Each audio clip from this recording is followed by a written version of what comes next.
ہر مشقت اپنے وقت پر مشقت رہتی ہے. کسی وقت کسی چیز کا انتظام کرنا آپ کے لیے بڑا قابل تکلیف ہوتا ہے، آزمائش والا ہوتا ہے. بعد میں آپ سمجھتے ہیں کہ یہ تو کوئی مسئلہ ہی نہیں تھا. اللہ نے انسان کو مشقت، ہم نہ سکون ڈھونڈتے ہیں، بس ٹھیک ہے گھر بن گیا، بس ٹھیک ہے اب میں نے بچے پال لیے، بس ٹھیک ہے. او بھائی تو نے آگے بڑھنا ہے، تو نے مشقت کرنی ہے، جد و جہد میں رہنا ہے. وقت فرصت ہے کہاں، کام ابھی باقی ہے، نور توحید کا اتمام ابھی باقی ہے. یاد رکھیں اگر آج جوانی ہے تو بڑھاپا آئے گا. آج اگر صحت بالکل ٹھیک ہے تو آہستہ آہستہ خدا نخواستہ قوا اور اعصاب کمزور ہونے لگتے ہیں. ہمیں نا ذہنی طور پر تیار رہنا ہے. لوگ کہتے ہیں جناب پتہ نہیں میں بڑا پریشان ہوں، ایک مشکل ختم ہوتی ہے دوسری شروع ہو جاتی ہے. میں نے کہا یہ مشکل نہیں، یہی تو مزہ ہے زندگی کا. اللہ کہتا ہے میں نے تجھے مشقت میں پیدا کیا ہے اور تو کہتا ہے کہ آسانی ہو جائے. اب یہ تو نہیں نہ ہوگا، جس نے جیسا پیدا کیا ہے بات تو اس قادر مطلق کی چلے گی، تیری نہیں چلے گی جب اس نے پیدا ہی مشقت میں کیا ہے. حضرت زید بن ارقم رضی اللہ تعالیٰ عنہ بیمار تھے. یہ ذرا بات سننا میرے کریم کی. اللہ کے پیارے حبیب علیہ السلام تیمارداری کے لیے تشریف لے گئے تو حضور سید عالم علیہ السلام نے جا کر جناب زید بن ارقم کی طبیعت کو دیکھا تو کمزوری تھی اور وہ پریشان بھی تھے. تو حضور علیہ الصلوۃ والسلام کو اللہ تعالیٰ نے غیب کے خزانوں کی کنجیاں عطا فرمائی ہیں. قریب مسکرا کے فرمانے لگے زید اس بیماری سے پریشان نہ ہو، اس سے تو آپ نے ٹھیک ہو جانا ہے. اس روایت پر خاص غور کرنا کیا کہہ رہا ہوں. فرمایا اس سے آپ نے پریشان نہیں ہونا، اس سے تو آپ نے ٹھیک ہو جانا ہے، مسئلہ ہی نہیں. ہاں اس کے بعد ایک وقت آئے گا آپ کی آنکھوں کی بینائی رخصت ہو جائے گی اور عمر بھی آپ کی لمبی ہوگی. یعنی ایک بڑھاپا، ایک نظر چلی جائے گی. اب آپ یہاں غور کریں سرکار تربیت کیا کر رہے ہیں. حضور فرما رہے ہیں یہ جو مشکل ہے یہ تو گزرنے والی ہے، اس کے بعد جو مشکل آنے والی ہے وہ اس سے بڑی ہے. فرمایا زید اس کے بعد آپ کی بینائی چلی جائے گی اور عمر بھی لمبی ہوگی، تو بتائیے اس وقت کیا کریں گے. تو حضرت زید بن ارقم رضی اللہ تعالیٰ عنہ عرض کرنے لگے یا رسول اللہ میں اللہ کی رضا پر ثواب کی نیت سے صبر کروں گا. مانا کیا ہے، دکھ قبول محمد بخشا راضی رہن پیارے. ٹھیک ہے اگر بینائی جائے گی اور بڑھاپا آئے گا تو قبول کریں گے، رب کی رضا کے لیے ثواب کی نیت سے صبر کریں گے. ایسے بھی کبھی دنیا میں میدان لگتے ہوں گے کہ بیماری آئے گی، بتایا جا رہا ہے اور پوچھا جا رہا ہے کہ تو کیا کرے گا، تو بتا رہے یا رسول اللہ صبر کروں گا، تو نتیجہ بھی وہی بیان ہو رہا ہے. یعنی سارا سودا نقد و نقد. اسی وقت ہتھیلی پہ سرسوں جم رہی ہے. حضور نے فرمایا کیا کرو گے؟ یا رسول اللہ صبر کروں گا اللہ کی رضا کے لیے ثواب کی نیت سے. تو حضور فرمانے لگے اگر تو صبر کرے گا تو پھر نتیجہ سن، اللہ تجھ سے حساب نہیں لے گا، بغیر حساب ہی جنت عطا کر دے گا. وہ میرے بھائی ایک مشکل سے آپ گزر گئے، اب آپ کو اگلی مشکل کے لیے تیار رہنا ہے. ذہن بناؤ یار، طبیعت بناؤ، آگے بڑھنا ہے، مشقت کرنی ہے، نیند تھوڑی کم لینی ہے، زبان کے ذائقے مزے کے کھانے تھوڑے کم کرنے.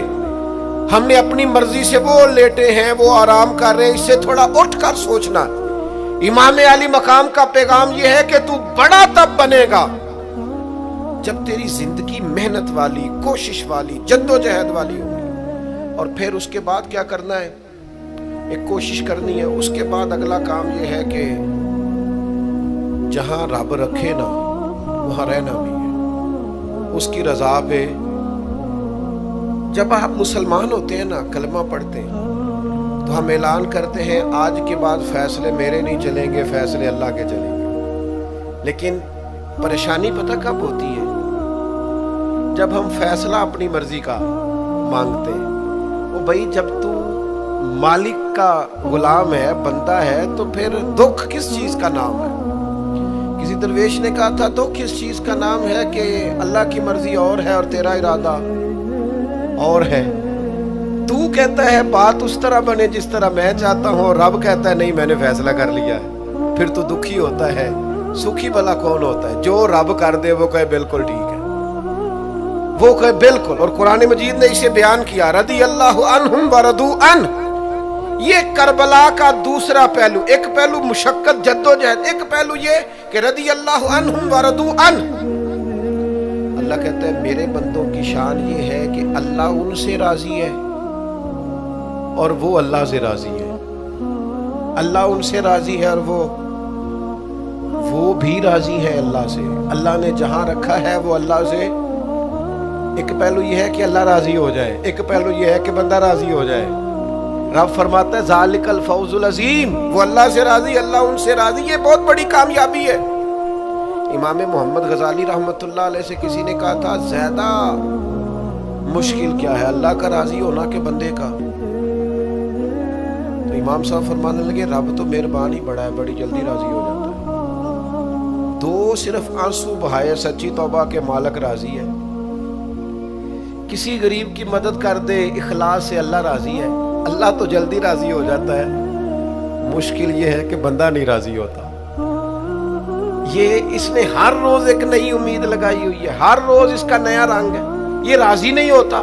حضرت موسیٰ علیہ السلام نے اللہ کی بارگاہ میں عرض کی، مالک میری قوم یہ عرض کرتی ہے کہ تو بتا تو ہم سے کیسے راضی ہوگا. حضرت موسیٰ اپنی قوم کی عرض لے کر مالک کی بارگاہ میں کوہ طور پہ حاضر ہے. او یارو اسے دل کی تختی پہ لکھ لینا. عرض کی مالک میری قوم کہتی ہے رب کریم کے حضور عرض کرے کہ ہمیں بتائے ہمارا رب ہم سے کیسے راضی ہوگا. تو حضرت کلیم کہتے ہیں جب رب کی بارگاہ میں عرض کیا تو مالک نے فرمایا ان سے جا کے کہو وہ مجھ سے راضی ہو جائیں، بس وہ راضی ہو جائے میں بھی ان سے راضی ہو جاؤں گا. حسین سب سے لاڈلے تھے.